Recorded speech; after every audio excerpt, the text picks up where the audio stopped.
Welcome back to this episode of Beyond the Scoreboard. As always, I'm your boy Caleb Rosario. Not joined by my co-host yet. He will be in at some point in the show. I said in the last stream he is traveling. Brendan is traveling. He's playing ball, doing his thing out in Florida right now. But he should be joining the show later on. But yeah, man, before I start the show, man, don't forget to like, subscribe, and comment. Push this channel out, man. This week we've had so much engagement on the channel. It was awesome to see, but definitely, would love that a lot more. You know what I mean? Comment on the videos, whatever you guys think. I don't even care. I don't care if you guys disagree with me or whatever the case is. Just comment, subscribe, like, make sure we keep it all positive in the chat too. I'm not up for toxicity in the chat, but definitely some friendly debates I'm cool with. You know what I mean? But yeah, like, subscribe, comment, follow the Instagram, follow the TikTok, and yeah, definitely push this channel out, share it with whoever you guys can, man. We're definitely just trying to grow this thing and make it into something, something big, something you guys can enjoy. Yeah, man, I'm gonna get right into it. There's a lot that I want to talk about. There's a lot that I want to cover. And I know Brendan, when he comes on, he's gonna be joining the conversation. But me being an Eagles fan, obviously you guys should know by now that I'm an Eagles fan, and I want to talk about what the state of the Eagles right now. Through 10 weeks of the season, you pretty much know kind of what your team is and what your team's going to be throughout the course of the season. And yeah, there are times where it's going to be inconsistency throughout the course of an 18-week season going into the playoffs. And that's not something that I'm opposed to. That's not something that I don't understand. That, yeah, obviously that's a thing that happens. You know what I mean? But it's I'm not upset, and let me get right to it, man. I'm not upset that the Eagles won 10-7 yesterday. It's not the fact, like, it was a great defensive game. Both defenses came out ready to play. What's up, Juan? I see you in the chat, man. Um, both defenses came ready to play yesterday. They were outstanding, top to bottom, start to finish. Both defenses. It was 0-0 at the half. Um, my problem was not with the defense. I mean, it was not with the defense. Was not with the fact that it was a 10-7 game. It was the fact that I don't believe it needed to be a 10-7 football game. I don't believe that it was that type of game that the Eagles just were trying to push ball down the field. We're trying, and just the Packers, they, credit to them, they played great defense, but we played so conservative. And before I get to the negative part of it, which I have a lot to speak about on that, I'm going to get to the positive side. The defense was fantastic. Jalen Phillips, credit to Howie Roseman. He deserves a statue in front of the stadium. Jalen Phillips, that trade was the best thing he could have done. That was the Jay Ajayi move, I believe, of this year. When they got Jay Ajayi from the Miami Dolphins in that Super Bowl run in 2017, to now you get Jalen Phillips from the Miami Dolphins, and pretty much fixed what I thought was the biggest issue for the team, which on defense, which was the pass rush. They were getting pressure on every single snap to the point where Jordan Love was flustered in the pocket. He didn't know where to go with the football. There were so many opportunities to take on the back end where guys were getting open in the back end, but the fact that the pressure was so much for Jordan Love, he was just flustered. His timing was off. He was sped up in his reads. You could tell he was scared in the pocket to even let the football go. You could tell that they could have took some shots down the field and they didn't because he didn't let the football go. And that's all credit to the defensive line. Nakobe Dean played out of his mind yesterday. Jalen Phillips was insane, and Quinyon Mitchell. Those were the three best defensive performances I've seen all year long. From individual players defensively. And I got to credit them, man. And if this is the version of the defense we're going to get for the rest of the season, this team has a great chance of going back to the Super Bowl. Now, another positive, Devontae Smith. Devontae Smith, And I'm gonna get to the AJ Brown situation later, but I just want to talk about Devontae Smith right now. Devontae Smith has been the most consistent, the most reliable player on offense this year. He is just ready, man. You never hear him say a word. You never hear him complain. I don't care. He doesn't care if he gets 10 targets. He doesn't care if he gets 2 targets. He's going to do his job. And when his number's called upon, he's going to make the plays. And you saw it yesterday. Every single time the ball was thrown his way, it was just like he was either open or he just came down with the football. Like, he always had a chance to make a play. Now, I can't say enough about Devontae Smith. And I love the guy. I hope he's an Eagle for life. That's what you want in a receiver. He's a receiver one on most teams. There may be 2 or 3 other teams that he's not the number 1 receiver, maybe Cincinnati or Minnesota. But other than that, anywhere else he goes, I think he's the best receiver on the team. Anywhere else. And, maybe Seattle with Jackson Smith and Jigma being how he's been this year. But it's only a couple of teams, I don't even really think a handful of teams that he'll go to and be the number 1 guy. The fact that he's playing with AJ Brown, I don't want to say limits him, but obviously you don't see consistently the numbers that he could put up. And you've seen it in the games that AJ Brown misses that he's not playing. You can count on Devontae Smith getting 80 to 100 yards and a couple touchdowns. You can pretty much just pencil that in. So I love Devontae Smith, man. He showed up. He showed up yesterday, especially with that deep ball touchdown that we needed. And I think he just, he made all the plays necessary to win that game as well. Now, what brings me to the negative side, and there's a lot to talk about, but I'm just going to talk about what I think is the biggest issue and what I think if the reason the Eagles don't win the Super Bowl, it has nothing to do. I'm not going to blame one player on this team. I'm not going to blame one player on this team as to be the reason why the Eagles don't go back and win the Super Bowl, or at least go back to the Super Bowl. Because right now the NFC is theirs to lose. They're the number 1 seed in the NFC right now. Seattle's right on their heels, but I think they are the better team. So I'm not going to blame one player at all. Yesterday was a perfect example of coaching malpractice. Absolute coaching malpractice. That was one of the worst coached offensive games that I've seen. And I saw the game against the Giants. I saw games in 2023. That was the most worst coached game I've seen up until all the way from start to finish. And Jason Avant said a perfect thing on WIP this morning is that over the last 3 or 4 games, the first 15 plays, which are called they're called the first 15. They're the scripted plays that you have going into the game. Like, these are the first 15 plays we're going to run going into the game, kind of get a feel what the defense is going to give us. They have moved the ball all the way down the field. Yesterday, they moved the ball all the way down the field until I think like 15-yard line. Green Bay's 15, and Jalen got the ball punched out. He fumbled. But that was the second drive. Into the second drive, they moved the ball a couple times. So right after that, though, the offense was stale for 6 or 7 drives. You look back to the Minnesota game. Everyone wants to talk about how well coached and how offensively genius that Minnesota game was by Kevin Patullo. Outside of the first drive that they threw that deep touchdown to AJ Brown, they did nothing for 7 drives. Like, up until midway through the third quarter, when Jalen Hurts threw that bomb to Devontae Smith, the offense was stale yet again. And Jalen Hurts still threw for 300-plus yards in that game. So my question is, what's the reason why you go into a game, and Jamie's saying I blame Jalen. I'm going to try to show these. I'm going to put the comments so you guys can see him as well. But, Jamie, we already know how that's going to go with Jamie. I don't understand. I don't understand the logic behind you go into a game, 15 plays where you're moving the ball, you're in different formations, you're under center, you're in the shotgun, you're moving guys around up and down, and I don't get it. I just don't understand what the reason is that you cannot keep that consistently going from start to finish and put 2 halves together of good football. They have yet to put 2 full halves together, and they're 7-2.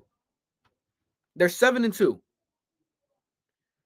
So I think, and I truly believe as an Eagles fan, that the reason why this team is 7-2 has nothing to do with the coaching and everything to do with the talent you have on the field. But up until a certain point, that's going to work. At some point, that is going to come back to bite you. I'm not going to say it's going to be this week against the Lions. It's going to come back to bite you in the worst possible way in a playoff game where maybe your defense isn't playing as good. You can't expect the defense to go out there and do what they did yesterday. I'm expecting them to play well the rest of the season, but you can't go out there and expect them to shut the team out for 3 quarters, especially teams you're going to play in the playoffs. You're not going to shut out Seattle for 3 quarters. You're not going to shut out Detroit for 3 quarters. You may not even shut out this Green Bay team again for 3 quarters. So the offense needs to be more consistent.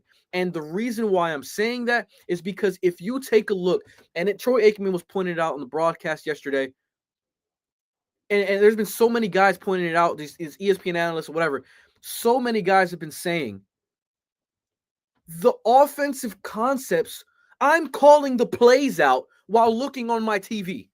And I've never taken a snap in the NFL. I've never been in an NFL locker room. I never played football at an organized level. I've watched every single snap that an Eagles player has taken over the last 10 years. I've watched every single snap over the last 10 years that the Eagles have had. But that doesn't mean that I'm going to go out there calling plays. But if I can look at my TV and call out what's going to happen, if I can look at my TV and tell my dad sitting next to me, yo, they're running the football right here. And what do you think an NFL team that's preparing every single week to play you is gonna do? The same exact thing. It makes no sense. And I agree. Juan saying the defense saved the game. For sure. The defense is the only reason that we were even in this game to begin with. At all. Any other time, say the defense gives up 17 points, which is a great defensive effort. If you're giving up 17, we lose the game because we only scored 10. The concepts that these guys run are so predictable. How is it on 3rd and short it's going to be man coverage? On 3rd and short it's going to be man coverage. Why are you running 4 hitch routes where a guy is just taking 3 steps and standing there, not stressing the defense? Like, our concepts don't stress the defense in any way at all. There's no sort of flow to the offense. The motions aren't even motions that do anything. They don't stress the defense. The defense knows where we're going to run. Our run designs, our run designs, they waste a down every single drive on 1st down. They waste a down by getting in shotgun and handing the ball to Saquon Barkley right up the middle behind our backup center, mind you, because Cam Jurgen hasn't played in 2 or 3 games. He's been nicked up with injury. And then Landon Dickerson's been in and out. The offensive, and that's one thing I'm going to get to. The offensive line has been mediocre at best this year. Like, people love to say, yeah, Jeff Stoutland University, our offensive line coach, who I think is the best in the business. We have 2 Hall of Fame tackles on either side, but we're not running behind them. We're going to run behind Brett Toth, who I'm not trying to disrespect him, but he is a backup for a reason. He's not Cam Jurgens. He is not Cam Jurgens. Landon Dickerson's in and out of injury, but you're not running and pulling the most athletic offensive line in football, pulling these guys on the outside, creating these runs on the outside, making gaps for Saquon Barkley. There was a stat that came out not too long ago. I actually saw it on a broadcast. I think it might have been during the Vikings game or whatever it was, but out of all the runs, I think Saquon Barkley had maybe 1,300 yards last year out of his 2,000. 1,300 of them were on outside zone runs. 1,300, meaning pulling the guard, pulling Cam Jurgens, pulling Lane Johnson out to the outside, meaning you're going to be having Lane Johnson, all those big boys, and Mekhi Becton and Tyler Steen blocking cornerbacks and safeties who don't want to be blocked by an offensive lineman. But instead, you got 5 against 5 on the defensive line, and you're running directly up the middle. behind your backup center. It makes zero sense. And then it's first down every time. It's so predictable. I'm calling it out. It's insane to think about that a guy who's never taken a snap in the NFL can see that from his couch. But NFL coaches, that your job is to prepare for this every single week. And like I said, credit the Packers defense. They played outstanding yesterday, but the Eagles did not help their cause. They played right into the strengths of the Packers. They don't give up. The Packers don't give up deep balls. They don't. They do not give up deep passes. Their philosophy is you're going to take everything underneath. We'll give you the underneath stuff. So what do? Oh, let's go run deep concepts and run guys on go balls. And let's see if Jalen Hurts can throw a ball up there and these guys can bail you out. I mean, it's insane. And I'm going to get to these comments here. I think he's calling the offensive play again. I'm pretty sure you're talking about Nick Sirianni. And that's a good question. I do believe Nick Sirianni has his hands on the offense a lot more than people want to believe. Because when you look at it, 2021, when he was the offensive play caller, the offense looked a lot similar to this before he gave up play calling duties to Shane Steichen in the middle of 2021, which we went on a run and won 5 out of 6 games and made the playoffs.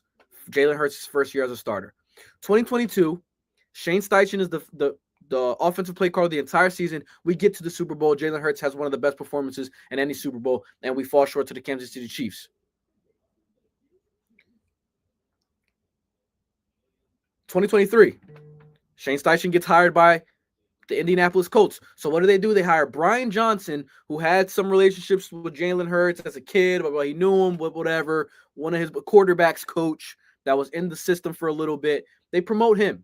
The offense looks extremely similar to what it does right now, outside of the bubble screens that went nowhere. But the offense was what it looked like now, the scheme-wise.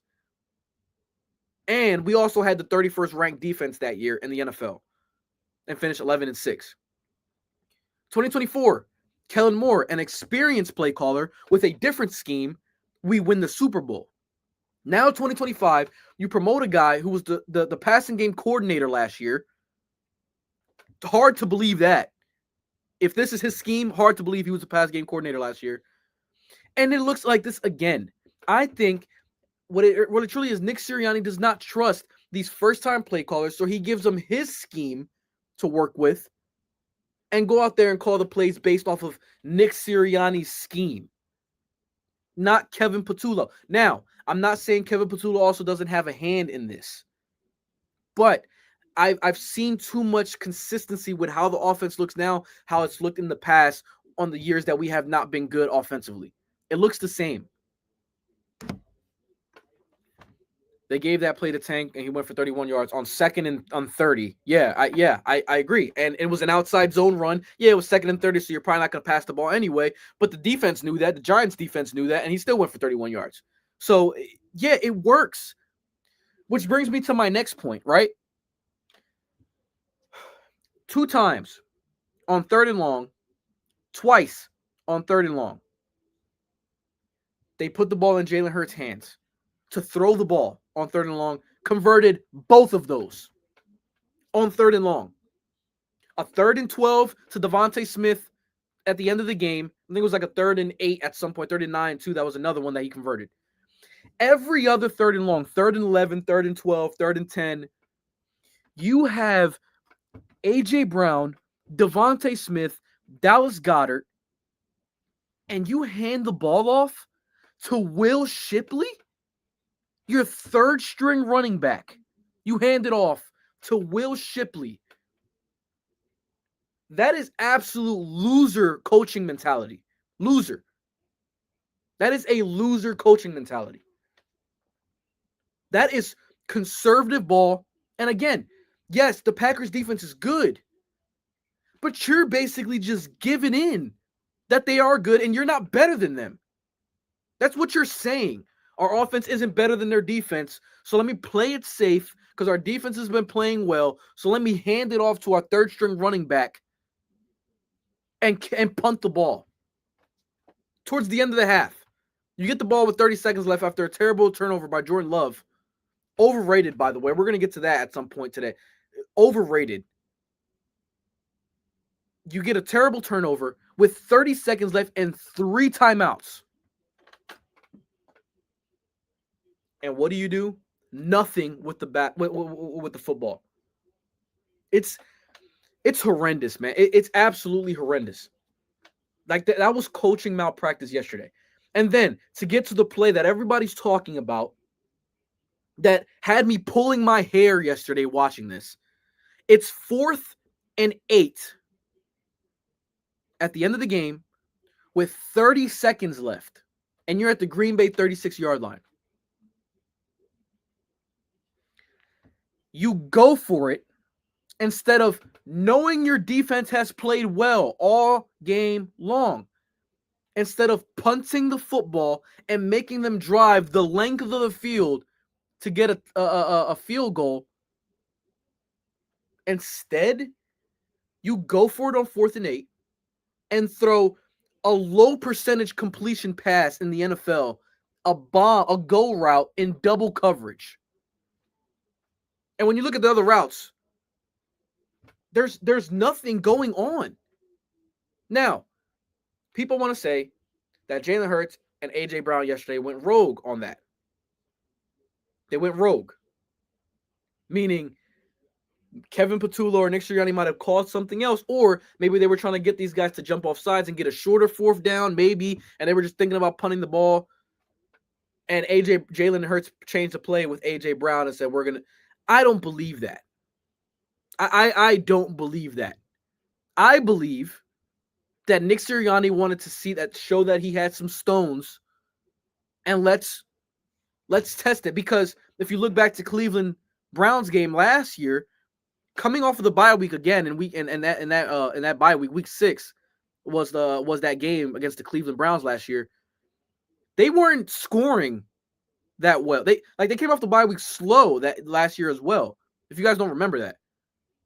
And what they did, it was 22-16. The Cleveland Browns would have had a chance to win the game had A.J. Brown not caught that deep ball by Jalen Hurts with a minute and a half left in that game. It worked then. It worked. It's worked multiple times.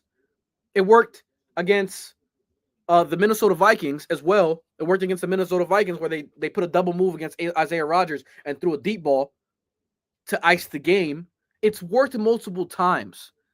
But against a defense like this, who has not really given you many shots down the field all night long outside of one to Devontae Smith that ended up being a touchdown, you throw it on 4th and 8. And it's like A.J. Brown just put his arm back up there. I'm not saying it was a low effort thing. I'm just saying it wasn't really a catchable ball that wasn't like in the bucket.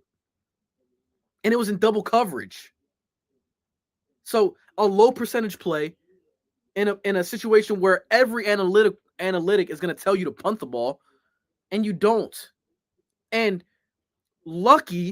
very lucky that they didn't make the plays necessary to win the game, and then they get close enough to be able to put Brian McManus in a more favorable situation to kick a field goal. And I'm not one to devalue wins. I'm a win is a win type of guy. I am. But it's frustrating when you have a Lamborghini at your disposal and you're driving it like a Prius. Any offensive coordinator will be licking their chops being able to run this offense. At least you should. You have the best wide receiver duo in the NFL right now playing like the second best tight end in the NFL outside of Tyler Warren and Dallas Goedert. He has the most touchdowns of any tight end in the league. You have a top 5 running back. You have what should be one of the best O-lines in football. They haven't been playing like it, but I think that they'll be fine. And then you have right now a really good defense. And you keep having to put the defense out there time and time again, and 3 and out and 3 and out. And like, you can't expect the defense to hold for that long. It's insane, man. It's insane. Sirianni scheme, just give me the 4th and 1. Like, I don't disagree with you there. Like, maybe it is that. It's be conservative and try to run the ball close enough to where you could do a tush push. What? That's loser football. Loser football. Use the tush push when you absolutely need it. You're at the goal line. That you know it's an automatic touchdown. But you're lining up on 3rd and 2 trying to do tush pushes. I mean, it's unbelievable. Like, for whatever reason, the guys love to play for Nick Sirianni. You can, not, I don't know about love, but you can see that they play for him, because if they didn't like to play for him, if they didn't trust Nick Sirianni, I don't think we win a Super Bowl. I don't think that he holds the locker room together as well as he has this year, to the point where we're 7-2. I don't know, but I don't. And to get me to my next point, I heard on WIP earlier today something that really, really got me upset. And it's the nature of the Jalen Hurts and AJ Brown situation. Their relationship. You don't know these people. You don't know them personally. You don't know their lives outside of football, outside of the locker room. And I'm hearing you guys say it's clear they don't trust each other. What? They don't trust each other?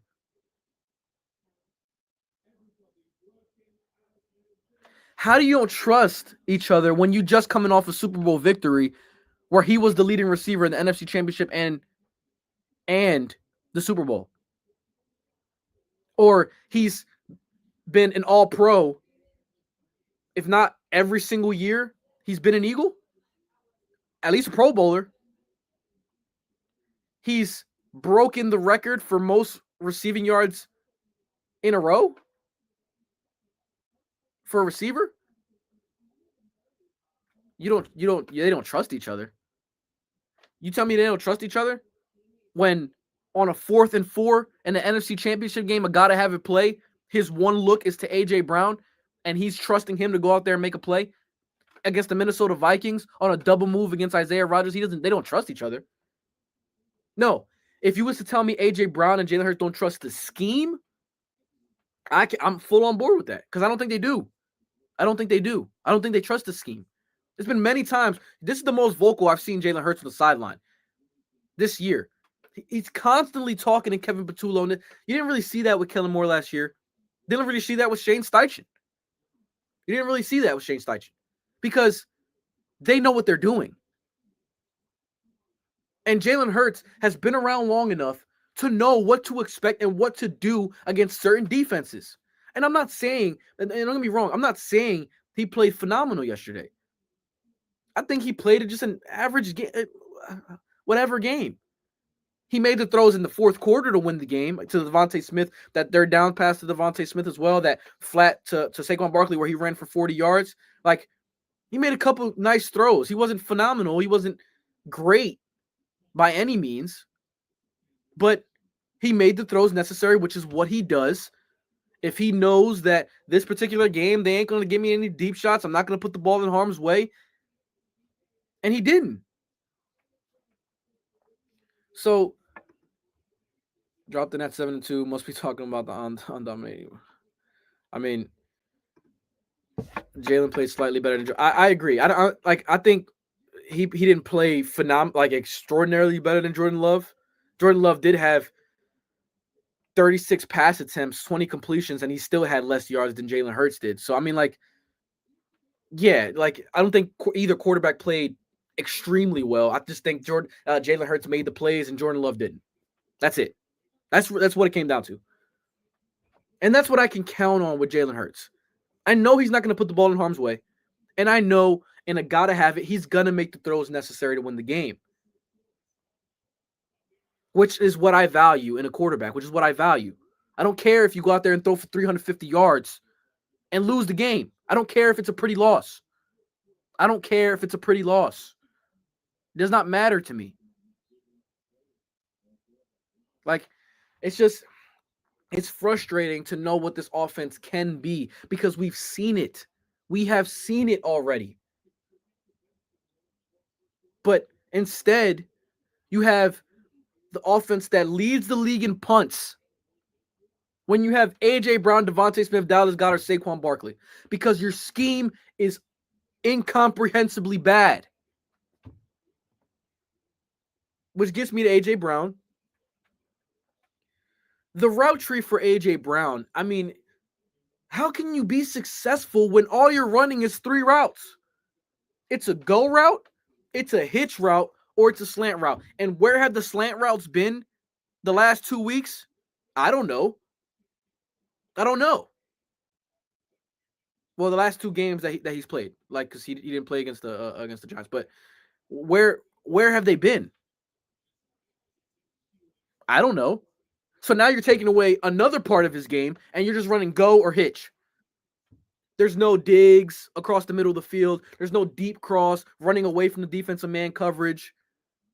There's no scheming guys open and moving him from the X into the slot to match him up against a safety or a nickel corner who is that's an unfair advantage for A.J. Brown.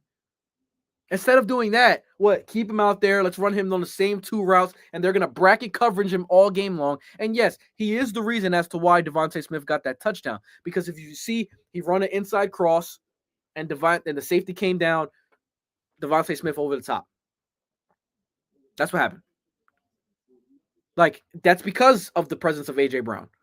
And I heard Shannon Sharp's been trying to get A.J. Brown traded for I don't know how long this year. It's been ridiculous, saying, I don't care what you guys say, A.J. Brown ain't coming back next year. Okay. Howie Roseman just paid A.J. Brown a handsome extension. He's not traded. Like, the offensive coordinator is going to go before A.J. Brown. A.J. Brown is a must-have on the Eagles. And I understand his frustration. I understand it. It makes sense. Because if you are a top 5 receiver in the National Football League, which he is, how are you being used like you're Jahan Dotson? How are you being used like you're Wan'Dale Robinson? How is it that guy? Like, I understand he's probably looking around the league. Like, I get it. Puka Nacua, even Devontae Adams. You look around the league, Smith and Jigba. All these guys are getting used, but the thing is, they get creative. The offensive coordinators get creative and put them in positions to be successful. Our offensive coordinator doesn't do that. Our offensive scheme doesn't do that. The route tree is insanely bad and so simple.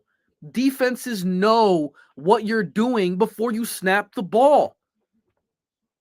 And you're only 7-2 and leading the NFC and being in the number 1 seed in the NFC right now. The only reason is because the talent that you have is so overwhelming that you can get away with beating these teams. Now, like I said, I value wins because whatever you guys are going to say doesn't matter when you went on the road and beat Tampa, one of the best teams in the NFC. You beat the Rams down 26-7 in the second half. You beat them. You came back and beat them. You went on the road in Arrowhead, which is a nightmare to play for most teams, and you beat them. You go to Green Bay, which we haven't had much success in the past, and you beat them on the road against one of the best defenses. You go on the road to Minnesota, who have the best pass defense in the NFL, and you beat them.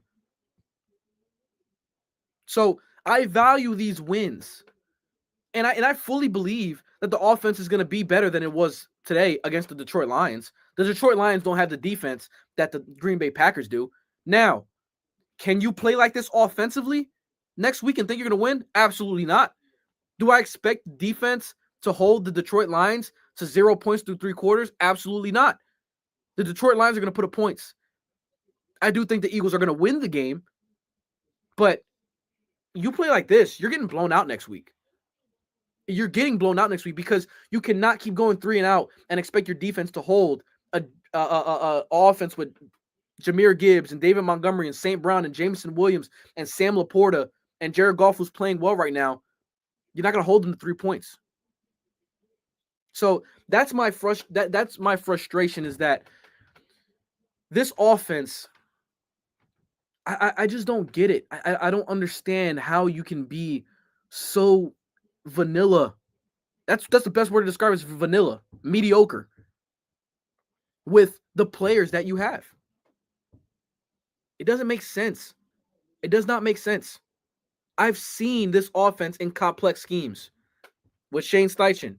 It's complex in the fact that there's complex for the defense, not complex for the quarterback to read or for our offense. But I'm saying that there's complex schemes.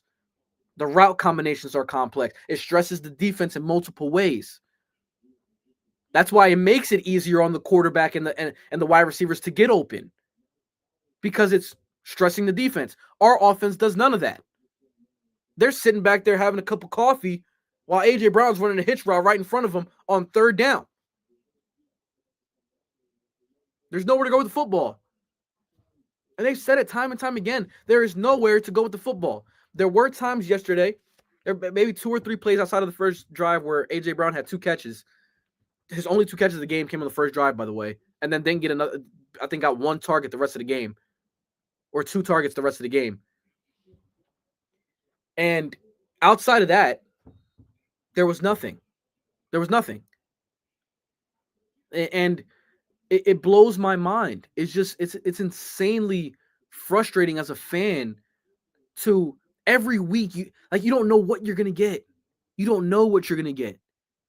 There's teams like the Detroit, like the Seattle Seahawks. You know, as soon as they take the field, all right, we're scoring 25 today minimum. So it's just about can our defense hold today? Are we gonna have to score 35? All right, let's go get 35 if we need to. If we only need to score 27, run the ball in the second half, we'll do it. Like, we should be like that. I've seen this offense with the right play calling be that dominant. They were dominant last year after the bye week. They were dominant in 2022 with Shane Steichen. 2021, 2023, and 2025, as of right now through week 10, the offense is stale, and there's one common denominator here. It's Nick Sirianni. His scheme, it's insane. It's just insane. One of the most uninspiring years in football. It makes sense for the Eagles to win the bowl.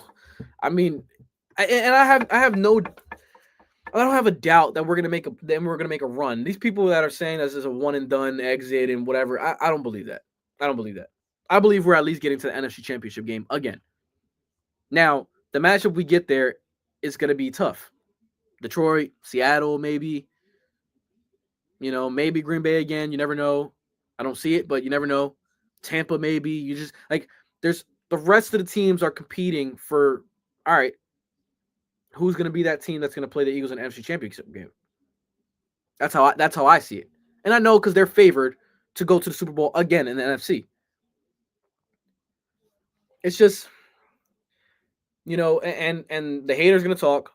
The haters are going to talk and say it's because of Jalen Hurts and because Jalen Hurts can't, blah, blah, blah. Jalen Hurts can't do this, can't do that. And I know Brendan's going to come on the stream in a little bit, and he's going to say the same exact thing is because they're simplifying because Jalen Hurts can't and he can't and he can't. It's always Jalen Hurts can't. But I'm calling out Brendan here because me and him got into a little bit of a discussion earlier today. I won't say argument because me and him were really not arguing, but it was a discussion because of the fact that he doesn't watch the games fully. He watches the highlights, he looks at the stats, and he goes based off of that. Next week, we're going to watch the game together on stream. And I told him, I was like, dude, until you watch the game, and I'll tell anybody this, until y'all watch the game from start to finish, I can't argue with you about this stuff. Because there is context as to why the Eagles are 3rd and 8 every single drive. There's context as to why it's a stale offense. There is context, but I can't give it to you if you ain't watching it. I can tell you all you want is that, oh, the offensive line had a lot of penalties. The offensive line didn't block well in the running game. The run designs are terrible. The offensive play calling was coaching malpractice. I can tell you all that, but you're just going to tell me I'm being biased just because I'm a fan. That's not the case. It's not the case. So next week, I'm really excited for next week. I'm extremely excited to watch the game because, I mean, I've watched every single snap of an Eagles game since 2016. 9 years. Since 2016. And obviously I've been a fan my whole life, but 2016 we got Carson Wentz. I was excited about that. Since then, I have not missed a game. I haven't missed a snap at all in 9 years. So I'd like to say I know what I'm talking about here. All right? I've seen the ups, I've seen the downs, I've seen the miserable 2020 that we had. I've seen the years even before that in the mid-2000s where we stunk. After the McNabb era, after the Mike Vick era, really, you know what I mean? Like those 4 years from 2011, 2012 to 2014, like those 2015, really. I've seen those years. And then I saw the Jalen Hurts draft where people were wanting Howie Roseman's job, but he was seeing more than what we were seeing. I saw Jalen Hurts take over and showed promise in 2021. I didn't know if he could be the franchise guy. I believed in him since coming out of college. I loved him when he was in college. He was one of my favorite quarterbacks when he was in college. But I was like, I don't know if he passes the ball well enough right now to be the franchise guy. Tampa Bay kind of exposed him in the playoff game, in his first ever playoff game. And then he comes right back and goes to the Super Bowl and outplays Mahomes, albeit in a loss. 2023 happens, and like I said, terrible scheme. We still go 11-6. He still goes 11-6 with the 31st ranked defense and the worst scheme in the NFL. 2024 wins the Super Bowl as the Super Bowl MVP with a whole new scheme with complex routes stressing the defense. 2025, 7-2 right now. The defense has been, I'd say, good up until yesterday. Yesterday they were great. And if we can get this version of the defense, I believe we can run the table and win again the Super Bowl. Because it's only going to make the secondary a lot better. Adoree Jackson played the best game he's had in a while as an Eagle, even though he gave up some catches, but he wasn't as bad as he has been because the pass rush was getting there. You know, like that makes sense. Like the pass rush matters a lot. It does. So, like I said, I'm not hitting the panic button. I do believe this team is going to go back to the Super Bowl this year. Whether they're going to win it or not, I'm not sure. But I do believe they're going to go back. But the offensive scheme needs to change. Put the ball in the quarterback's hands. Stop on 3rd and 8, 3rd and 9, 3rd and 10, handing the ball off to your running back because you're scared. That is loser coaching. It's loser coaching, man. And it's frustrating to see. Truly, it's frustrating to see. And I definitely do want to get to around the NFL what I saw in week 10, because like I said, through week 10, you can kind of get a sense of what teams are going to be over the course of the season, right? Like barring injury, and hopefully I don't want any injuries for anyone, but you know, I think that it's you pretty much just got a grasp on everything. So it looks like Brendan has entered the chat under an alias Eagles OC. So I'm gonna add Brendan to this, and if he makes me rip my hair out of my head, enjoy the show. What's up, bro? Hey, you refer to me by my name, Eagles OC Spalding. Yeah. I'm the new offensive coordinator. We're gonna run the football until the air is out of that mud. Okay. So I heard what you said. I do actually kind of agree with you though. First and foremost, how are you, man? I'm good. I'm good. I can't be not good. I'm in Florida. I'm in the sun. Yeah, you got the baby crying. Yeah. Yeah. But and y'all in the comments, let me know what y'all think. Let me know who do y'all think, and be honest, who y'all think is more to blame? Is it if it's the offensive scheme or is it the quarterback? Let me know in the comments. Okay, look, so that's an easy Brendan, answer. what do you think? It's both with 2 F's. Okay. Both of them. Okay. The QB, I sent you a clip today. Mm-hmm. You probably saw it. I mean, AJ Brown's wide open. Jalen Hurts take off. Like, we're missing throws over the middle. He's not even like, we need him to be like. And see, here's the thing though. They're coaching him to be safe. They're coaching him to not lose the game. It kind of reminds me of what they did with him at Alabama a little bit. It was the same kind of deal. And I mean, at some point, dude's not a passer like that, and that's okay. He hasn't thrown for 30 touchdowns ever. The most touchdowns he's been responsible for, I think, is 35. Right? So I mean, 38 his job total. Is really just, 38 total. 38 total. That's right. Yeah, you're right. There's one more year. 2022 was 35, and then 23? 23 was 38. Yeah, 38. Yeah, okay. So 38 was the most. So, like, I mean, he is what the Eagles need, but he isn't, like, the answer. And I know the play calling hasn't been fantastic, but, I mean, quarterbacks make plays. Like, I don't know what else to tell you. Like, if the play calling isn't great, and he's this, like, supercomputer that you tell me he is, and he's this at the line changer like he was at the Rams, why he ain't doing it now? It's because he's also comfortable being safe, right? Safe throws, safe everything. And that's not a bad thing, because I mean, they don't need him to be Patrick Mahomes or Lamar Jackson or Josh Allen. They don't need him to be the elite. They just need him to stay out of the way. Make sure, Saquon's getting the ball when it's time, when it's crunch time, and then he might have to make a play, 1 or 2 plays here and there, and then every once in a while we might need a 300-yard game. But like, we're not asking him to do that consistently, and you know that, I know that. Like I said, before that Minnesota game, he hadn't thrown for 300 since week 3 of 2024. So like, in a regular season game. What does throwing for 300 have to do? I'm saying it shows me that they don't ask him to be elite, and they rarely ever have to, because in that span, didn't they win like 18 straight in that span? 20. They got the 20, because I know Brady's record is 21, right?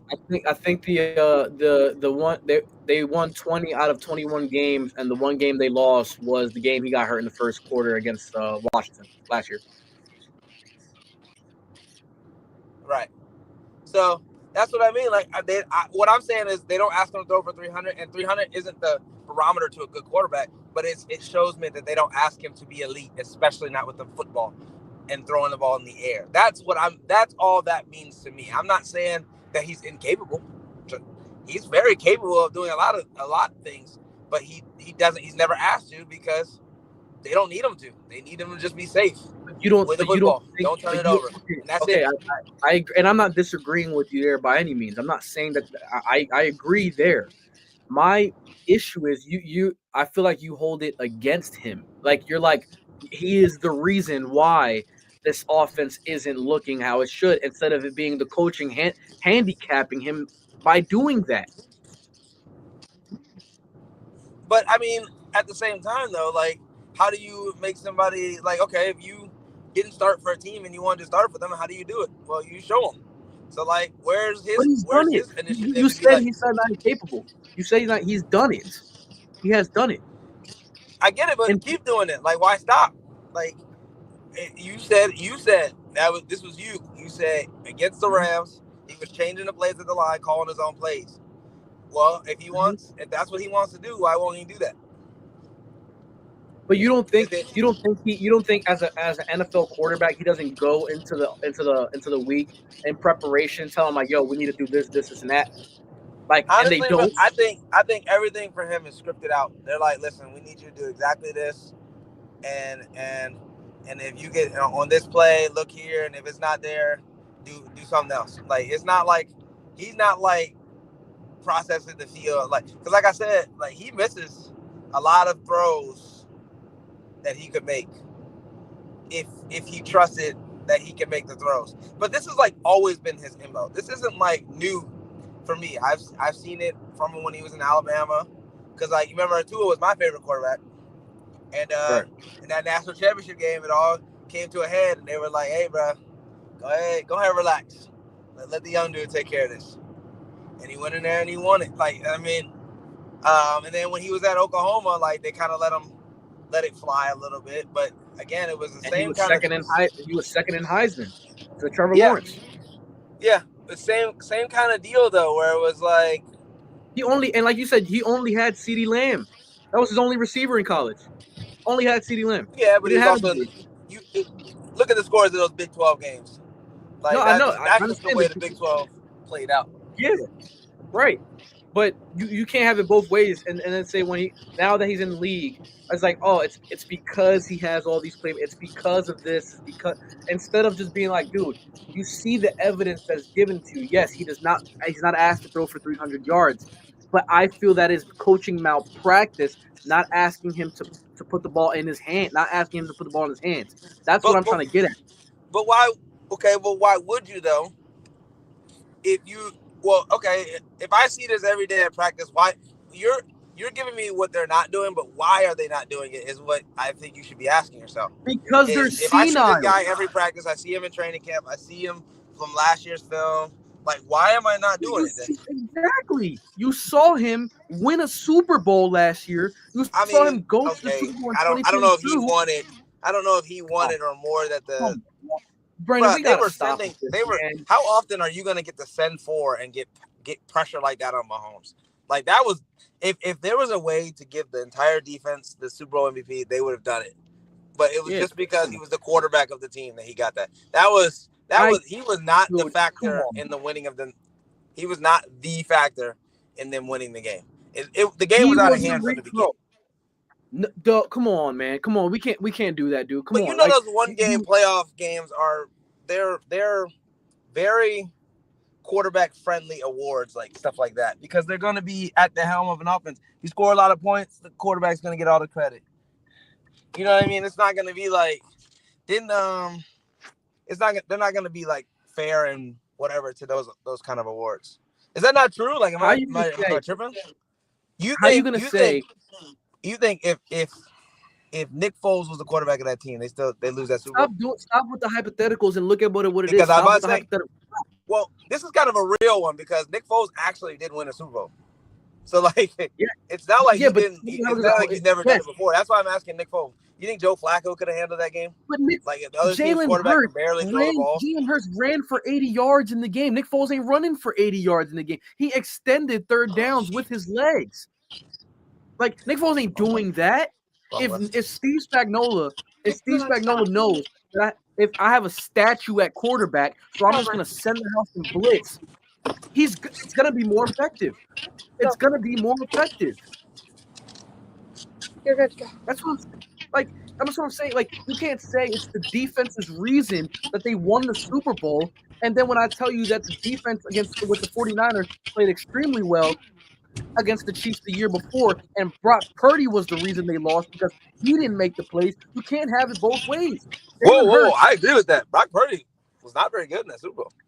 Right. So how is it that the defense plays phenomenal the next year with the Eagles against the Chiefs, and Jalen Hurts plays extremely well, and the reason that they won was that if they had Brock Purdy playing the same, if Jalen Hurts played the way Brock Purdy played in the previous Super Bowl, it is not the same game, and you know that. You know that for a fact. Okay. So Brock Purdy plays what game? If Jalen Hurts in last year's Super Bowl played the way Brock Purdy played in the previous Super Bowl against the Chiefs, yes, when he was back, it is not the same game. That's what I'm saying. Wait, but if any quarterback played bad in the Super Bowl, that's not good. So you're giving the defense credit because they won the game. You're not saying that the quarterback did what he needed to do. Now I get your point of this. No, I'm saying the game was out of it. I think he had 100 yards passing through 3 quarters.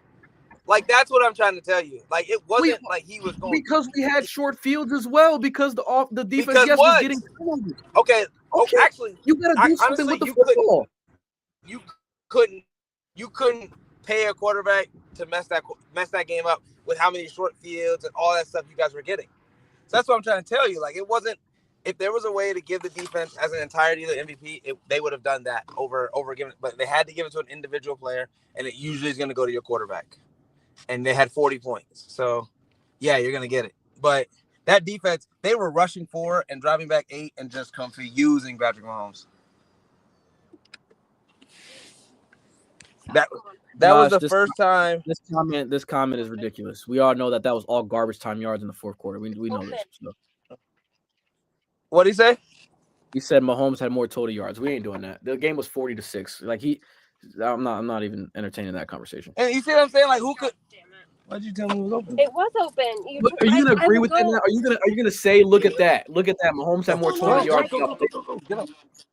Come on, like we ain't doing that. Just go. What are you doing? We ain't doing that. So why don't you just walk in? I'm not entertaining that conversation. But you know that he honestly did not play all that fantastic in that game. The stats look way better on their side because of the last few quarters. Because that game was out of hand like the second quarter. Mm-hmm. Right. Was it not? Was that a close game? And obviously, I mean, he had 100 yards passing and he had a couple of nice runs in that game. No, he didn't. He only had 80 total, and I think you're.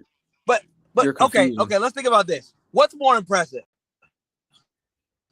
The offense to 6 points, or having 180 yards rushing, or 80 yards rushing, and 100 yards passing through 3 quarters. 100%. It's holding that offense to 6 points. 100%. But you still have to do something. So then that's what I'm saying. They would have been the MVP as a defense as a whole over Jalen Hurts if there was a way to do that. But there isn't. You have to give it to the quarterback. That's literally the only reason. I think that's fair to say. That's not a knock on Jalen Hurts. He had a good team and he didn't get in the way. And he didn't get in the way. That's not a knock on him. To be honest, it shows a certain level of leadership. It shows a certain level of leadership. That's not my argument, and I definitely want to move on from this topic, but it's not my argument. My argument here is that over the course of this season, especially, this team, like the difference offensively from last year to this year is insanely different. It's completely 180 because of the scheme. Like we've seen Jalen Hurts in 2 schemes that are complex in the fact that they stress the defense with their route combinations, and we've seen what he's done in both. And we've seen him in these vanilla hitch route offenses that have no stress whatsoever to the defense, and we see how it looks. So it's not because Jalen Hurts can't, or they do it that way because he's limited offense with what he can do. That is complete false. That is lazy arguing. That's lazy to say. Okay, but what you're not answering is why are they doing it then? I need to go in the building to figure that out. No one. And this is what I'm trying to tell you. No one understands this. Like it's not like people are. I'm the only one saying this. No one understands as to why the offense looks the way it does.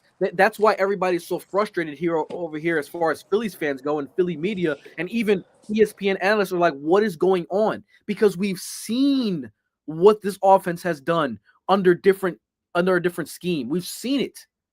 I mean, a little bit of it, but we've not seen him just go crazy because again, he's even in your best schemes. Yeah. Even in his best schemes, he's not thrown for 4,000 passing yards. He's not thrown for 3,000. I mean, He he's not doesn't thrown need for. to. I get that, but Why would you're asking? You're asking them to change it, the whole thing that they've been doing. They have not really asked him to do these things. this isn't no, I'm not saying that. I'm not saying that to change up everything do what you've done in the years that you've been successful. Do that. Have that scheme. Why change the scheme to something more vanilla and more simple when you've seen what the offense has done and what this team has done with a scheme that is way better? But what? That's what I'm saying. But what I'm saying is, he has. You say the offense has been way better, but I think he's just been more of the same.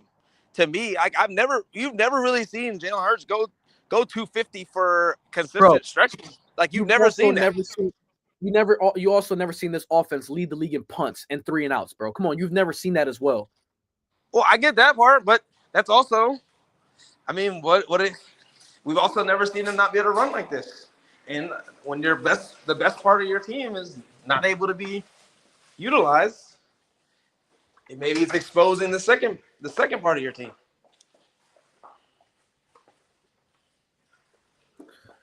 We're just always gonna disagree on this, and it's just like I'm never gonna like. That's why I'm so excited to see the game on Sunday with you, because I'm gonna be going, like, because the thing is, I'm not the only one saying this.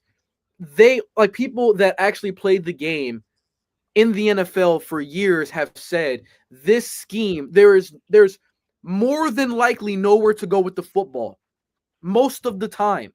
Yes, you can count out a couple plays on certain games where, he was open here. You can always do that with every quarterback, but that's true too. Most quarterbacks won't be successful with on a third down when a third and short. Which coverage are you going to get most likely? Man coverage. Why is AJ Brown running a 2-yard hitch route and the cornerback standing right behind him? Why is Devontae Smith, all he's doing is running a go route and you just toss it up, hope that he catches it?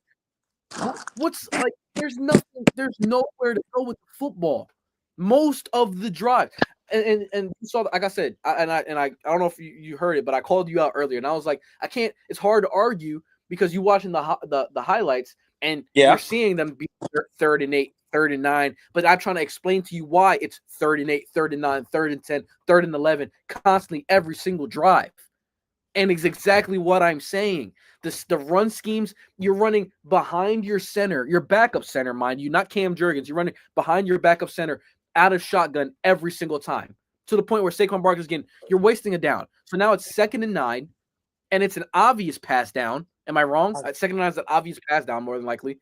So yeah, he passes the ball. It's either completed or it's a short pass. Now it's 3rd and 5. Offensive line, false start, backs it up to 3rd and 10. Like, this has been an ongoing thing all season long. Now, like I said, I'm not devaluing the wins. You have to win. And like I said, they've gone on the road in Arrowhead and won. Regardless of how it was, they won. They beat the Rams down 26-7. They went on the road at Tampa and beat Tampa. They went on the road in Green Bay and beat Green Bay. However it looks, we're 7-2 at the end of the day. But I was saying, when you get to the playoffs, you're not going to hold Seattle to 0 points through 3 quarters. You're not going to hold Detroit to 0 points through 3 quarters. So even if the defense gives up 17, which is a great defensive effort, right, for a team that can put up points, you need to go score 20. Like, you need to go score 20. And can the offense do it? Yes, I know they can, but they have not shown consistently at game in, game out, that they're going to go out there and score people want to talk about the Minnesota game, right? People want to talk about Minnesota, he threw for 3. Yes, he did. And I said this before, and we can move on after this. I said this before. Coming into the game, the first 15 plays coming into the game, that what are called the first 15, which are the 15 plays you're scripted coming into the game. Yeah, they set them up, they script them out, and they're ready to go. Yeah. Offense, moving the ball down the field, touchdown to AJ Brown, touchdown to Smitty, touchdown to God. Like, they move the ball down the field, or at least get a field goal. After those first 15, offense goes stale for 7 quarters. I mean, for 7 drives. Like, how is it that you can't consistently maintain that level of efficiency? And it's not. And this is what I'm saying. It's like the first 15 is a completely different concept scheme-wise than what we see over the next 2 quarters. Like, you're seeing everything I'm saying, putting Jalen Hurts on the center, play action, tossing the ball to Saquon Barkley on the outside, quick screens here. Yes, play action, deep ball. Like, you're seeing it. And then it just goes stale, and all you're seeing is shotgun, hand it off up the middle, 3rd and 9, hitch route, nobody's open. Like, why is it not consistent? Now, I do think that on Sunday they are going to win because I do think this defense is going to start playing well the rest of the season. Jalen Phillips was a monster yesterday, monster, and that trade was insane. Literally player of the game. He was. I'm not even disagreeing. He was the player of the game. Him or Devontae Smith, either one of them was the player of the game. And Nakobe Dean was up there too. Defense was the player of the game. Yeah. What? It's hard to do that. It was easy to do that when your quarterback only had 10 points. You're pointing out one game. You're pointing out one game against also the Packers defense. You also got to give credit to them how good they were. They were phenomenal yesterday. And the 4 losses, they've given up less than 20 points in their 4 losses. Their offense is a problem. So their defense is very, very good. Give credit to where it's due. Our offense needs to change. That's what I'm getting at. Our offense needs to change. Yeah, it does. You need a new quarterback. And when you say stuff like this, I can't take you seriously. All right, that one I'm joking, but he's good. But like, I don't know, bro.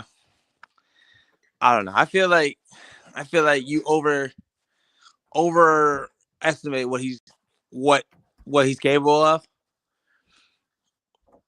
Absolutely not, because I feel like they're underestimating what he's capable of.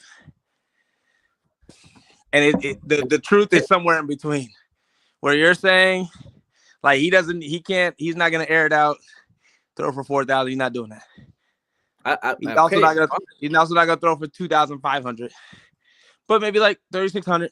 Cool, that's fair. So yes, I agree that there definitely needs to be some change, but I don't know. Quarterbacks still gotta make plays. Like I know the scheme for Lamar Jackson ain't crazy. Like, I know the route scheme ain't crazy. So he's making plays. Like, you keep I mean, what can you really do with without like top flight receivers? I mean, he has a couple in the last few years, but like, I know that their scheme is not crazy. I know when we were discussing Cam Newton, I know the schemes that they were running were not crazy.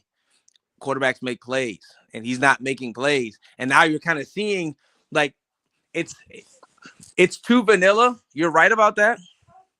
But it's also like, where's anything else? Like, he doesn't do anything to make to create any kind of thing. Like, you don't no changes of plays. Like, if I'm a quarterback and I know this route's not going to work, I'm not going to keep running that route. I'm not going to keep banging my head against the wall.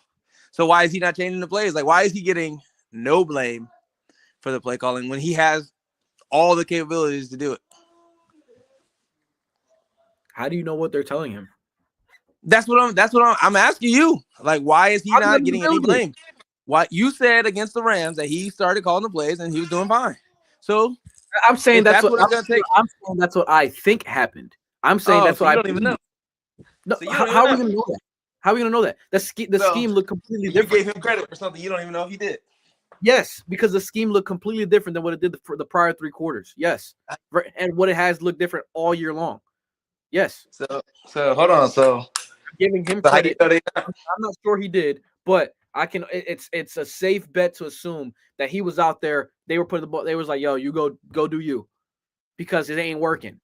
But that's not going to be every single game, Brendan. Like, that's not every game. But why not? I'm sure Mahomes has that same freedom. Absolutely not. You know, Andy Reid goes in there with a scheme. Come on, man. No, Mahomes, he has a scheme. But if Patrick Mahomes doesn't like a play, he's not going to call it. Yeah, but if there's not they have to have a different play call in the huddle as well. Like they have to have 2 play. You ain't gonna sit there and be like, all right, we're gonna run this play. He only gave me 1 play in the headset. So while I'm at the line of scrimmage with 70,000 fans screaming, I'm just gonna, we're going here now. We're going. You're not doing that, Brendan. Like there's 2 play calls and it's either a run or a pass. In a lot of schemes, they're like, if we don't like this look, we're gonna can this and we're gonna go into this next run. But as far as a pass concept, it's hard to go in the huddle. It's like, oh, I don't like this. Let me go. All right, you run this. You run. You're not doing that in a matter of 25 seconds. Trying to read defense. So that's my point. That's my point. I agree. Doing that either. Like you can change and there's been many times where Nick Sirianni has been like, oh, that was Jalen. Like when they had a run called and he was like, yo, Canada, we're going to this pass, and he's done it and he made the play necessary to win the game. And with changing a run to a pass or a pass to a run, it's been that, not changing a pass concept to another pass concept because you don't like it. That's not how that works. Fair enough. But that's not what I was getting at. But I was saying, I mean, they have routes for everything. There's all sorts of hot routes. They have all sorts of checks and calls. Yeah, they have hot routes. Yeah, for blitzes and stuff. Yeah, for sure. Yeah, I understand. So all that. Yeah, and I'm sure he does. Okay. You said what? I mean, he's just been subpar. Like that. There's that too. Like you can have 2 people being bad. Why can't they both be doing that good? Like why is that not the case? You're like, dude. Because you're saying, why not though? I'm asking. I'm not even saying he played well, played great yesterday. I'm saying he was handicapped by the scheme. That's my point. He was handicapped yesterday. He didn't play well, but the 2 times they put the ball in his hands on 3rd and long, the 2 times that they didn't hand it off to Will Shipley on 3rd and 13 because they were scared.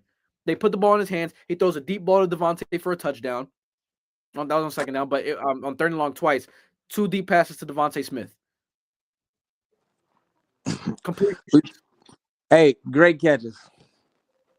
Great catches. They weren't great throws. They weren't good throws. No credit to Jalen Hurts for that. They were okay throws. I mean, he underthrew. If that corner would have high pointed it, he would have made the play, but he didn't. So that was a great catch. Hey, listen, you got great receivers. There's a reason for it. They're supposed to make plays. So he bailed him out, and that's cool too. Why is that not okay? Is it not okay for your players to make plays? It was a better catch than throw 100%. 100%. Okay, I'm about to say. Yes. All right, cool. That's all I'm making sure. And Devontae Smith has made many of those. He's a beast. He's a beast. He's a great player. So and AJ has bailed out Jalen before, but you know what's funny though? Like 77 of his yards. Remember the swing pass for 41 from Saquon? And then that 30 yards. Yeah. And that's 77 yards. Yeah. Our bailout. That's what I know. And you said him and Jordan Love played the same game. Jordan Love threw the ball more than him and threw for less yards. 11 more times, yep. And threw for less yards. Yeah, no. I didn't. When I said the same game, I meant like they were both pretty much not there. They pretty much both didn't play, and you could have interchanged their stats, and it would have been the same game. Oh my! I mean, what did they change? What did you lose? 6 yards, and he don't got Saquon and AJ Brown and Stop with all this nonsense, please, because he had. Matt LaFleur was ready to slam the iPad on the ground, seeing how many dudes was running scot-free wide open, and Jordan Love didn't throw them the football. Nah, he's booty what he's do. So to stop, it wasn't the same game. Hey, you see where he was at on my QB tier list? Mid. I'm with you. I'm mid. He's bargaining. He's getting $50 million a year. He's getting $50 million a year. Packers played him $50 million, which he earned up until that point, but he has not played up to that $200-something million contract that he got by any means. Oh, Love. He has not. Yeah, he has not played up to that. I honestly never thought they should have gave it to him. They were kind of desperate out there in Rodgers, and he seems like a safe option. It's hard to get it. Maybe if you give AJ Brown and Devontae Smith, he might look like something. Yeah, right. I highly doubt it. Maybe. You never know. They were saying the same thing about your quarterback. I don't care what they were saying about my before they got AJ Brown. How you're feeling is exactly what they were saying about him. they were saying that, and I said, I was like, oh, I don't know if he's in 2021. I was like, I don't know. We got AJ Brown. We ain't gonna sit here and act like he didn't develop though. He was okay. It's not. He was okay. It's not because of AJ Brown that we went to the Super Bowl. It's not because of AJ Brown that Jalen Hurts looks the way he looks because of AJ Brown or because we got the best offensive line. He didn't have Saquon until last year, so it's like it's not because of these guys that Jalen Hurts has developed as a passer. And you can't sit here and say he hasn't. I mean, I guess I don't know. We didn't get to see enough of him before and after, but before he was looking a little shaky. As a first-year starter? And a second-year starter. No, as a second-year starter, he went to the Super Bowl. 2022? Yes, that was the year we went to the Super Bowl. That was his second MVP? Oh, yeah. 20. Yeah, okay, because the Super Bowl's in 23. I keep forgetting that. Yeah, 23. You keep doing it. Yes, the 2022 season. Yes, went to the Super Bowl, second in MVP. Yeah, he was met. Hey, but he did get outplayed. He finished in second for no reason at all. He would have won it. He would have won. No. You know, no. You're the only one saying that to just keep going with your narrative. Mahomes threw for 5,000 and 41. Mahomes threw for 5,041 touch. He didn't even outplay Josh Allen or Joe Burrow. And I dare you to look at those. Hey, listen. I'm gonna keep it 1,000 with you. Look at their stats right under, because I was just looking at it today. Look right underneath them. You're gonna see Josh Allen threw for 4,200, and then not Jared Goff. Joe Burrow threw for like 4,000. I'm looking at him right now. I know, and all of them had more total touchdowns than Jalen Hurts. If it wasn't for the team success that Jalen Hurts that year, he's not in that conversation. Those boys outplayed them. And if you've noticed, since that year, they make sure that he's not in the top 10 because of his team success. Because he pretty much puts up the same numbers every year. Around 25 touchdowns, less than 10 interceptions, and close to 10 rushing touchdowns. Pretty much that you could like pencil him in for that every year. And since then, he's never finished in the top 10. They went 14-3 in 23, right? No, in 23 we were 11-6. Oh, was it 14-3 last year? 24? 13-4 last year. Okay, yeah, that's what it was. Okay, so they've done that every year, and he has not finished in the top 10 in MVP voting since. Pretty much put up the same numbers as that year. They really overdid that year because he shouldn't have finished in second.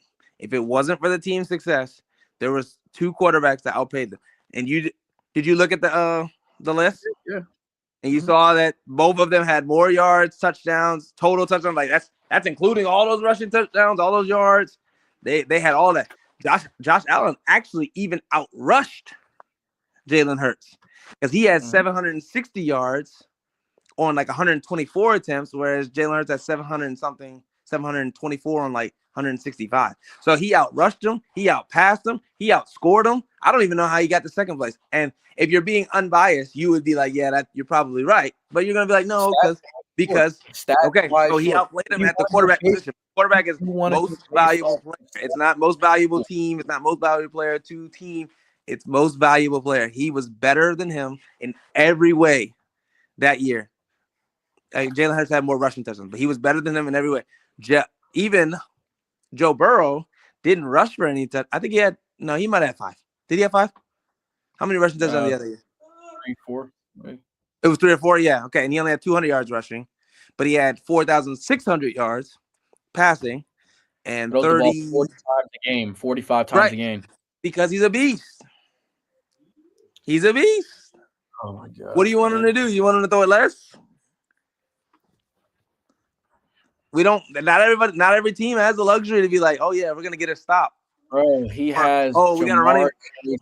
T. Higgins. He has Jamar Chase and T. Higgins. No, you have AJ Brown and Devontae Smith, and you can't even sniff. We have a running game. We have a running game. Okay, forget Saquon. Before that, why Miles Sanders still run for 1,200? He was a beast. I get it.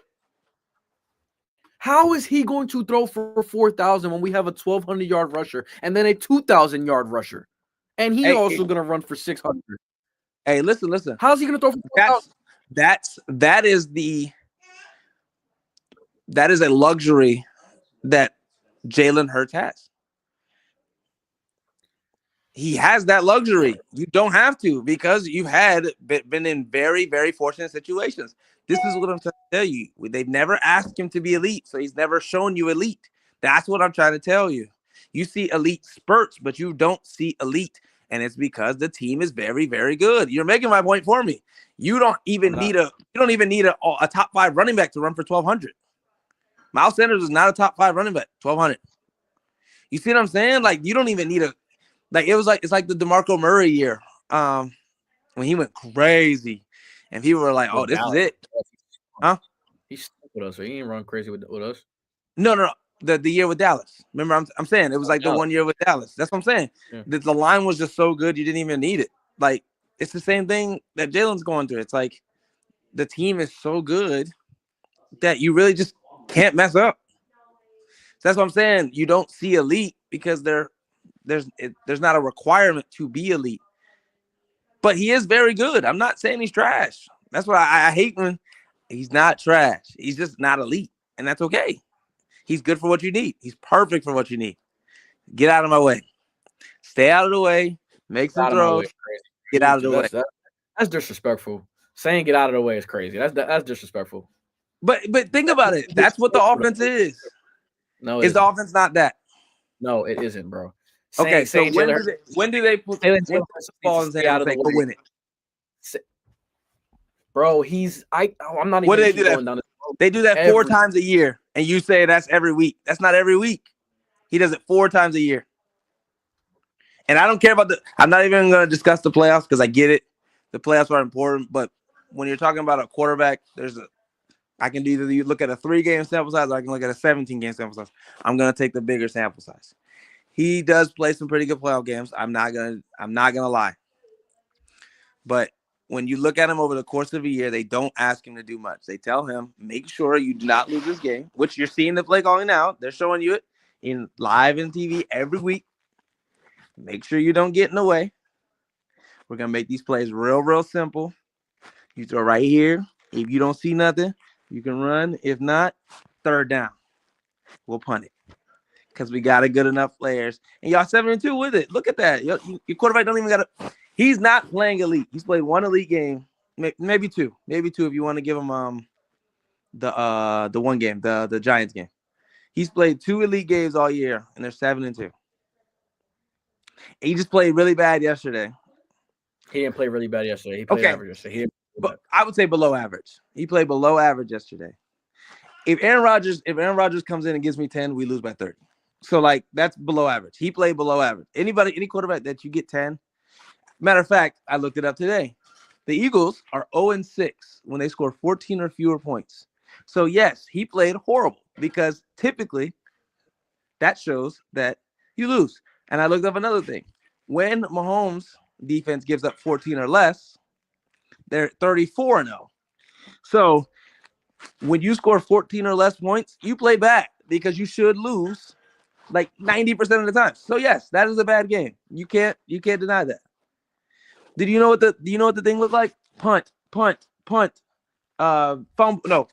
fumble, punt, fumble, 3 touchdown. That's what it looked like. I'm trying to give you context as to why you don't care. You don't care about the context I'm giving you. I get the context. Listen, it doesn't even matter. The result is bad.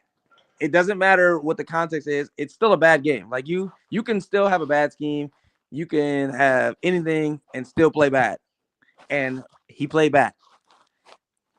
Right? And so therefore he got a bad result, but he got the win. I mean, I'm sorry, he got a good result with bad play. And that's okay. You got the goal is to win the game. But he should have lost, so he played bad. Anyway, I forget what the point was. What were we talking about? Dang it, you got me started on him playing bad. I was gonna try to move on real quick before we get out here to let's get these comments. Saquon got them the Super Bowl. That's facts. That's facts. This is Josh. So anything he's gonna say is gonna be anything against I say. So I'm not taking anything seriously. They just No, need you someone don't who's comfortable. take it seriously. Yeah, I'm not taking anything seriously, like he says, because this is all. Hey, Josh, you be hating on you, bro. You gotta stop letting him do that. Before we get out of here, tell me what you think as far as like the state of the NFL through Week 10. We got 8 more weeks left in the regular season. This is kind of the home stretch of the season. There's going to be everybody's bye week is over Week 14, so guys got to obviously a couple more weeks of bye weeks before everybody's playing the last 4 games of the year. But we got we're gonna watch the game on Sunday night. Detroit. Yeah, that's gonna be fun. Yeah. We're going to. Oh, go ahead. Yeah. I'm sorry. No, go ahead. Yeah. So far, the NFL I thought has been pretty cool. I mean, like we got some really low odd players in the running for MVP, like Drake May. Like I don't think anybody in the season was like, "Yep, Drake May is about to be running for MVP." We got the Colts, are number 1 in the AFC. Like what? Like who could ever see Bears? You know what though? Hold on. Say something crazy. You say something crazy. No. Nothing crazy. The Bears are playing pretty dang well. I watched the game the last week. Not bad. So that defense is tough too. I think it's number 1 if I'm not mistaken. Anyway, so and that's another thing that the Bears are playing really well. We've got some really like odd things going, and it's been pretty cool to see. Jonathan Taylor very well is in the running for league MVP. I mean, this would be the first time since AP won it for a league MVP to be a running back. And I mean, he's like, to me, if he gets, because this is a better, it's hard to say it's better than Saquon's, but his 2000, if he made it to 2000, which I think he will, or really close, would be more impactful than Saquon's, because Saquon's team was already slated to be really good. But this one, you don't see this coming. And then he's had 4 games with 3 touchdowns. Like that's insane. Like he's literally like backpacking this team. And I'm watching him run. And after all the injuries, he's had multiple ankle injuries over the years. He's been hurt. I mean, he is just running away from people. And like, and he looks good. So like, I mean, he's very firmly in there. Drake May, like I said earlier, I mean, Baker Mayfield's in there. You know what's funny? Oh, nah, let me let it go. I'm gonna let it go. I'm gonna let it go. I'll wait till next time. We don't got time to talk about that right now. I already know where you're going, but yeah. Baker Mayfield has been playing really well, making that Tampa Bay Bucks team look pretty good. I love Ibuka. Obviously Jared Goff, he's been, top 5 All-Pro. He does his thing all the time.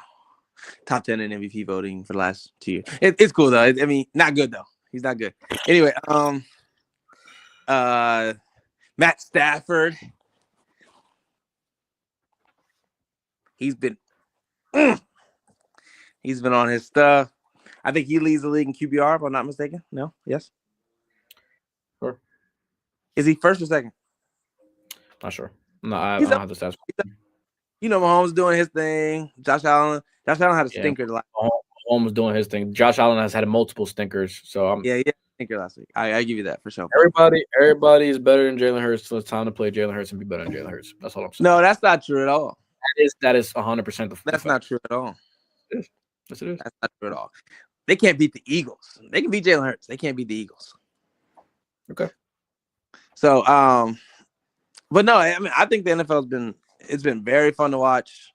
And like, you never really know what's going to happen. Like Denver looks really, I forgot about Denver with Bo Nix and them. Like no one slated them to be like this. They're looking good. I thought they were going to be good coming into the season. Okay. So like, when I say like, they're like Well, actually a 7 team that could beat. Yeah, they could actually beat the Chiefs. Like that, we all know how good that defense is. And then I actually really like the Sutton guy, the Sutton guy. Sutton. Yeah, I think he's a beast. He just has been very unfortunate with the quarterback play that he's had over his career. But Bo Nix looks okay. We'll see. Did Bo Nix go to Oregon? Did. Mm-hmm. See, it's hard to judge those Oregon quarterbacks. And Auburn. It's hard to judge quarterbacks because you think you're getting something and they hit you with the okie doke. It's the same thing with Ohio State. Like Mariota, I love Mariota. Coming out of college, I did too. I thought he was going to be a beast. It's hard to judge any Pac-12 quarterback, bro. Thank you, bro. It is. It really is. That's why I couldn't judge Caleb Williams coming out. I was like, I'm not going to say he's going to be good until I see it. And I like Caleb Williams. I thought his was more like flash than actual skill because he does make some. It's like, you sure? Very dumb decisions. Yeah. You know who I really like too, and I wish he could have worked out was Trey Lance. I thought he could have been really good too. Really? Yeah, I love Trey Lance. I didn't think he was going to be good coming out. I thought he was going to be fantastic, but no, he wasn't. But anyway, so yeah, and then Herbert's playing great. There's like a lot of quarterbacks playing really well, and a lot of teams that are in the mix for that Super Bowl. I still think in the NFC the Eagles are the favorites, and I think the Chiefs are slight favorites over the Patriots and Colts. But there's a chance for them to get knocked off. I think this is the chance. I'm telling you, this is the year that the Chiefs don't get to the AFC Championship game. And you know what's funny is I disagree, but I can't say that it's a hot take. I can't say that because if they have to beat both New England and Indianapolis, that's hard. Like back-to-back weeks, that's tough. On the road, or you got to be because they're gonna have to do it on the road too. This is the first time they haven't seen Arrowhead for the whole playoff run. So you might be you might be on to something, and then you might. I mean, like Josh Allen, they could get matched up with Denver first round in Denver. See what I'm saying? Now you seeing it. I mean, you're already seeing it, but I'm seeing like it could be tough. But I mean, also, here's the thing. I don't think anybody is fully equipped to beat the Eagles, other than maybe the Lions could outscore you. But I don't know if they can stop or stop the run game for long enough that you don't eat the clock. And I don't think they win a low scoring game with you guys either. So if they don't get to 24, that's what I think. Winning that game. I think they need to score. They need to score like 27 to win. And I would totally agree with that. The Bears' defense is good enough to stop you, but their offense isn't powered enough. Offense isn't gonna stop. That could be like when we play them on Black Friday this year. I think that'll be a low scoring game as well. Like that could be a low scoring game. Right. Like, but again, that doesn't work in their favor. No, not at all. That's another team that they need to outscore you guys. Like they can't just sit there and because you guys have enough veteran leadership and to sneak the game out at the end, whether it's like 7 minutes on the clock, you get in the fourth, take it all the way down, stuff like that. Or the defense just gets tired from being out there every because of out there 3 and out that we end up going on a run the second half and kind of pulling away in a kind of like a high scoring, but not really. You know what I mean? Right. So like, I mean the Chargers, probably not. And then the Rams, I don't know. So as of right now, my pick to go to the Super Bowl is New England in the AFC and the Eagles in the AFC in the NFC. That's my pick right now. As we sit here through Week 10, that's my pick currently. And I'm not mad at that pick. I think it's a good pick. Now, you got some tough games in that playoff series, and if you lose somebody, it could get interesting. Oh yeah, I don't think it's a easy thing that we're getting. I think that we're gonna if we get the home field advantage, I think obviously it works for us. But because going on the road to Seattle will be very tough, extremely tough. If we gotta go on the road to Detroit, Seattle. I told you, Seattle to me is the best team. It's the team that I'm scared of the most. If I'm gonna be let me pick a team that's gonna be, I think it's Seattle because they got the most both. And they got that. It's just literally all going to be what Sam Darnold you get. Are you going to get playoff Sam Darnold from last year, or are you going to get 15-2 Sam Darnold? Like, you know what I mean? Like, Are you going to get the Sam Darnold that's going to be making every single throw, or is he going to get so flushed in the playoffs like he's done in the past? Because Minnesota was the favorites to beat the Rams last year. They were favorites to get to the NFC Championship game, and he absolutely stunk again bad with Justin Jefferson and Jordan Addison, and you know what I mean. Like, you got weapons. They were loaded, yeah. So this year, yeah, Smith and Jigba really good. He's making guys like Torrey Horton and all these other guys, like dudes that are like just guys outside of Jackson Smith and Jigba, look really. They have a really good running game with Kenneth Walker and the other guy slipped my name, slipped my mind, but and then their defense is sticky, bro. Their defense does not give up anything. Mm-hmm. So that will be a tough game. Now, if we're home, I'm taking us to win the game. If it's on the road, I think it's a push either way.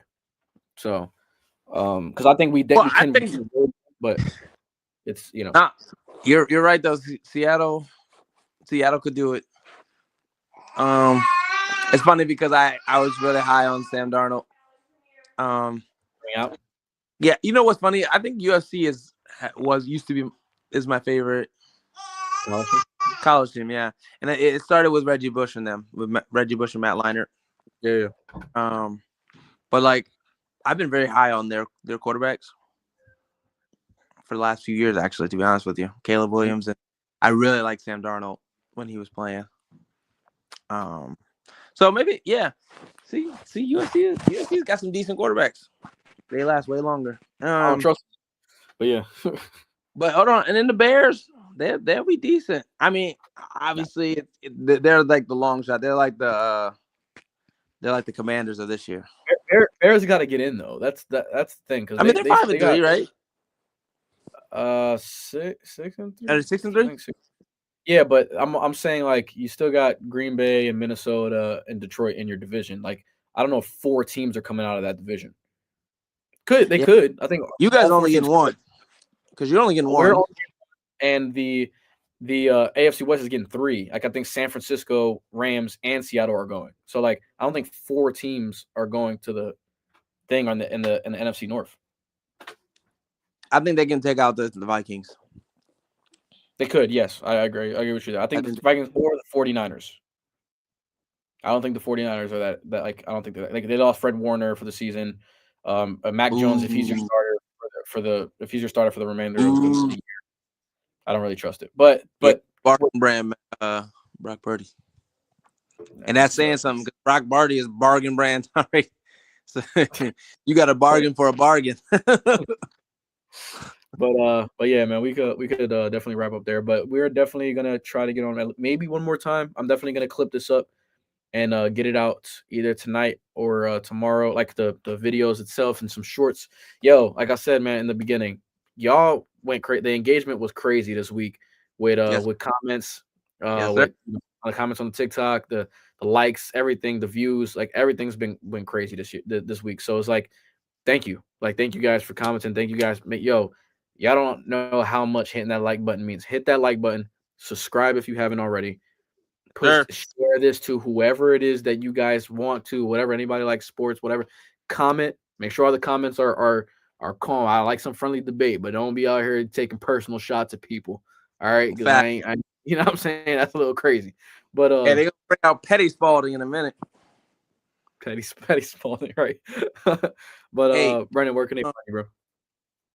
Oh, hey, we gotta talk about the thing that they posted this weekend that I was on. Oh yeah. Brendan went viral. I don't know if you guys like. Brendan went viral on Instagram and on TikTok. At Prospect Dugout. Prospect Dugout put a clip of him up pitching in Florida. If you guys look that up on Instagram, Prospect Dugout, you guys can see this. That was. Hey, tell him we sent you. When I saw that, dude, I laughed for maybe 15 minutes because, like, you were so locked in, it wasn't even funny. Like, because I've played with you, so like I know how you are in the game. You know what I'm saying? But like, the people in the comments are like, he doing all of that to walk somebody. So it's like, you know what I mean? Like, I had 10 Ks, and people are like, "Damn, I can't walk one person." Yeah. What did you think when you seen me? Oh, I was laughing because I didn't even know it was happening. Like, Yeah. I was at another baseball game, and I was getting ready to start that one because I pitched 5 innings that day, and then I had to pitch another 5 innings 2 days later. So I was doing my Yamamoto thing, and one of my friends texted me. He's like, "Hey, bro, like, I wanted to be on Prospect Dugout, and here you are." And I was like, "What? What are we talking about?" And he was like, "Go look at your Instagram." And I was like, "All right." And then I see me, and I was like, "What?" I didn't even know that was happening. Like, and that's just how I am. Like, if you watch me pitch or see that, like, that's how I get. I'm like, focus. I want to do the best I can. Like, I was so locked in. Like, I didn't even notice none of that. Like, there had to be a guy just standing there like this, like right up on the fence, because that video was clear as day, and he was like, he was following me and everything. I was like, wow, like this was actually great camera work. But yeah, so like, yeah, shout out Prospect Dugout. Shout out Prospect Dugout for that. That was funny. Sure. That was hilarious. That was awesome. But yeah. But yeah. Man. Oh, you can find me at B3 Swings. Prospect Dugout. And Prospect Dugout. Yeah, you can do that. Yeah. Beyond the Scoreboard 7 on Instagram. Beyond the Scoreboard on TikTok. Follow, subscribe, whatever you gotta do, man. Thank you guys for the support. Definitely can't grow without you guys. So definitely, we're definitely gonna keep getting stuff out there. Like I said, I don't know if we're gonna get something out as far as another stream this week. We're gonna try, but for sure Sunday night we're gonna be streaming the Eagles versus Lions Sunday night football game. Watching just like how we did Game 6 of the World Series. We're gonna be doing it yet again. Come watch it with us, man. It's gonna be dope. And we're finally gonna put this Jalen Hurts for Jared Goff nonsense to rest, at least for the time being.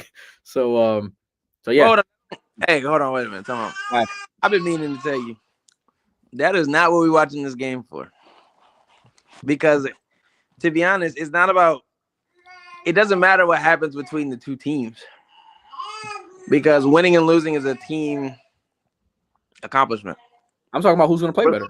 Yeah, but we're looking for individual play throughout the entire season. I just want to see them play because I like it. Yeah, I agree. Yeah, I hear you. Yeah, it could have been the New York Giants they were playing, and I still would want to watch it and watch you watch it. Because we got to see. We got to. It's about the individual play. So, but Jared Goff is a beast, though. He's still a beast. Whether he could lose by 30 and still be a beast. I hear you. Because I know he's gonna win next week. Last comment of the day: the Lions will win. Obviously, Josh was saying the Lions will win. That's not a surprise. Hey, hold on. He might be on to something though. Whatever, man. Hey, get him in there with us, man. He got to watch it with us. He gonna fall asleep midway. He gonna fall asleep midway through because he got to go to work the next day. he got enough comments to get right.